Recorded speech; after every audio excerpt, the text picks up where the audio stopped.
నేను మీ doctor Ravikiran, consultant రూమటాలజిస్ట్. So ఇప్పుడు పాలకొల్లులోని మెడ్ United హాస్పిటల్లో ఎవ్రీ మంత్ థర్డ్ ఫ్రైడే సాయంత్రం 4 గంటల నుంచి అవైలబుల్ ఉంటాను.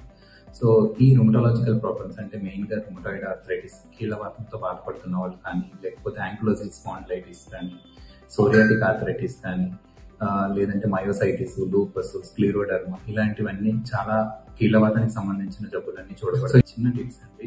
సో వాళ్ళు హ్యాండ్ ఎక్సర్సైజ్ అంటే పొద్దున్నే లెగ్గానే చేతులు విసిగిపోయినట్టు ఉంటాయి కదా, అలాంటి వాళ్ళు ఏం చేయాలంటే మెయిన్గా కొంచెం వామ్ వాటర్లో ఒక 10 minutes పాటు హ్యాండ్స్ ని లెగ్స్ ని డిప్ చేసి వామ్ ఎక్సర్సైజ్ లో చేసుకుంటా ఉంటే చాలా వరకు స్టిఫ్నెస్ అనేది తగ్గుతుంది. ఓన్లీ ఎక్సర్సైజే కాకుండా పార్ట్ లైక్ మెడిసిన్స్ అనేవి కూడా కంటిన్యూగా వాడాల్సిందే. కీళ్ళవాతం వాళ్ళు కొన్నాళ్ళ వరకు ఈ కీళ్ళవాతానికి సంబంధించిన మెడిసిన్స్ వాడుతూ ఇలాంటి చిన్న చిన్న టిప్స్ పాటిస్తూ ఉంటే చాలా వరకు సిమ్టమ్ ఫ్రీ ఉంటారు. Thank you.